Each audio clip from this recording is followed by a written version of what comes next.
बढ़ती ज़रूरतों और बदलती लाइफस्टाइल के बीच लोग अक्सर सेफ इन्वेस्टमेंट की तरफ फोकस कर रहे हैं। कहा जाता है कि इन्वेस्टमेंट की कोई लिमिट नहीं होती। अगर आपने भी इन्वेस्टमेंट करना शुरू नहीं किया है तो आज से ही आप प्लानिंग शुरू कर सकते हैं। करीब करीब नवंबर बीतने को है और नए साल आने में सिर्फ 1 महीने का समय बाकी रह गया है। आप भी इन्वेस्टमेंट प्लानिंग शुरू करिए और अपने फैमिली को दे एक बेहतरीन gift. So hello everyone, this is Vaishnavi. उम्मीद करती हूँ आप सब अच्छे होंगे। हम लेकर आने वाले हैं वीक के एंड में ऐसे ही ढेर सारे वीडियोस जहां हम डिस्कस करेंगे बेस्ट इन्वेस्टमेंट ऑप्शन फॉर 2023, जिसमें हम बात करेंगे mutual fund, government bond and insurance और कई ऐसे ढेर सारे स्कीम्स की। इस लिस्ट में पहले नंबर पर आता है म्यूचुअल फंड, जहां हम बात करेंगे 2023 के बेस्ट म्यूचुअल फंड्स की, जिसमें हम ये भी डिस्कस करेंगे कि ये बेस्ट क्यों होते हैं। अगर आपने अभी तक म्यूचुअल फंड को अच्छे से नहीं समझा है या आप नहीं जानते कि म्यूचुअल फंड होता क्या है, इसके प्रो एंड कॉन्स क्या होते हैं, तो आप ऊपर दिए आई बटन पर क्लिक करके या डिस्क्रिप्शन बॉक्स में जो लिंक दिया है उस पर क्लिक करके हमारे प्रीवियस वीडियोज़ को देख सकते हैं, जहाँ मैंने आसान से आसान भाषा में म्यूचुअल फंड को समझाने की कोशिश की है। तो हम आज के टॉपिक की बात कर लेते हैं। चलिए शुरू करते हैं। बेस्ट म्यूचुअल फंड की बात करें तो इस लिस्ट पे पहले नंबर पर आता है केनरा रोबेको ब्लू चिप, जो एक लार्ज कैप फंड है। अब इसके कुछ बेसिक डिटेल्स को जानते हैं।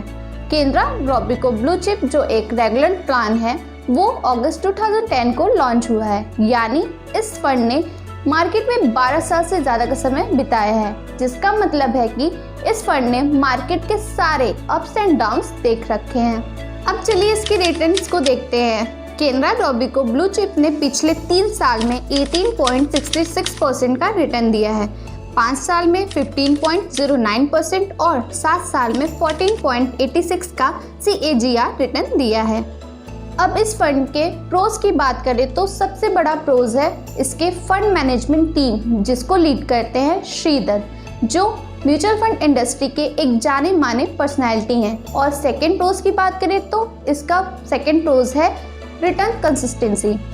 इसका रिटर्न हमने ऑलरेडी डिस्कस किया हुआ है। इस फंड ने अपने बेंचमार्क को कंसिस्टेंटली आउट परफॉर्म किया है, जिसके कारण इसका CAGR 5 स्टार निकल कर आ रहा है। अब बात करते हैं इसके ड्रॉबैक्स की।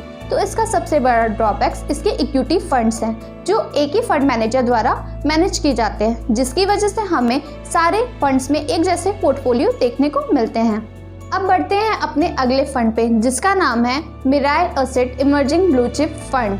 इसका रेगुलर प्लान 2010 जुलाई को लॉन्च हुआ था, यानी ये फंड भी मार्केट में 12-13 साल से ज़्यादा समय से है। पिछले 3 साल में 21.77% CAGR का रिटर्न दिया है, 5 सालों में 15.04% और पिछले 7 सालों में 18.34% का CAGR का रिटर्न दिया है। अब इसके प्रोज की बात करें तो इसका भी रिटर्न कंसिस्टेंसी अच्छा रहा है, जिसने अपने बेंचमार्क को हर साल बीट किया। और इसके डाउनसाइड प्रोटेक्शन की बात करें तो वो भी 5 स्टार निकल कर आ रही है। और इसके कॉन्स की बात करें तो ये फंड थोड़ा सा वॉलेटाइल है, और आप अगर शॉर्ट टर्म के लिए इन्वेस्ट करना चाहते हैं तो आप अच्छा रिटर्न नहीं देखेंगे। और वहीं आप अगर 5 से 7 सालों के लिए इन्वेस्टेड होंगे तो आप अच्छा रिटर्न पा सकते हैं। अब नेक्स्ट फंड की बात करें तो वो है पराग पारेख फ्लेक्सी कैप, जो जैन 2013 को मार्केट में लॉन्च हुआ था। और इस फंड ने 9 सालों का लंबा सफर तय कर रखा है। इसके रिटर्न की बात करें तो पिछले 3 सालों में 24.03%, 5 सालों में 17.58% और 7 सालों में 17.26% का CAGR का रिटर्न दिया है। चलिए अब बात करते हैं इसके प्रोज की। इसके AMC के मैनेजमेंट, जिसने इक्विटी सेगमेंट में सिर्फ 2 फंड्स को ही लॉन्च किया है, जिससे पता चलता है कि इसका मैनेजमेंट अपने म्यूचुअल फंड्स को लेकर कितना ज़्यादा डेडिकेटेड है। और दूसरा प्रोज है वोलेटाइल इंडेक्स, जिसका रेट 5 स्टार निकल कर आ रहा है। और वहीं इसके डाउनसाइड प्रोटेक्शन भी काफ़ी बेहतरीन है। अब बात करते हैं पराग पारेख के कॉन्स की। तो पहला कॉन्स है, पराग पारेख फॉरेन इक्विटीज में भी इन्वेस्ट करती थी, लेकिन RBI के गाइडेंस के अकॉर्डिंग अब ये फॉरेन इक्विटीज में इन्वेस्ट नहीं कर पा रहे हैं। और वहीं दूसरा कॉन्स है ग्लोबल स्लो डाउन। दोस्तों, जो ग्लोबल इकोनॉमी है वो अभी मंदी के दौर से गुजर रही है और आने वाले 1-2 सालों तक ये ऐसे ही सफ़र करने वाली है। इसलिए पराग पारेख का रिटर्न भी कुछ 1 सालों तक के लिए रिस्ट्रिक्टेड रहेगा, लेकिन लॉन्ग टर्म के लिए अच्छा रिटर्न मिल सकता है। अब नेक्स्ट फंड की बात करें तो वो है PGIM मिड कैप अपॉर्चुनिटीज़, जो दिसंबर 2013 को लॉन्च हुआ था। इसके रिटर्न को देखें तो पिछले 3 इयर्स में 39.08%, 5 इयर्स में 19.64% एंड 7 इयर्स में 17.85% का CAGR का रिटर्न दिया है। चलिए अब बात करते हैं इसके प्रोज की। तो सबसे बड़ा प्रोज है इसका आउट परफॉर्मेंस कंसिस्टेंसी। इसने अपने बेंचमार्क को हमेशा बड़े कंफर्टेबल तरीके से बीट किया है, जिसकी वजह से इसको अपने कैटेगरी में मिलते हैं 5 स्टार और ये डाउन साइड प्रोटेक्शन में लीडर है।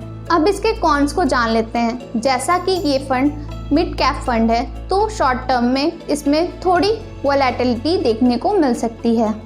अब नेक्स्ट फंड की बात करें जो है SBI स्मॉल कैप फंड, जो सितंबर 2019 को लॉन्च हुआ था। इसका पिछले 3 सालों का रिटर्न 31.25%, 5 सालों का रिटर्न 18.56% एंड 7 सालों का रिटर्न 27.71% का CAGR का रिटर्न है।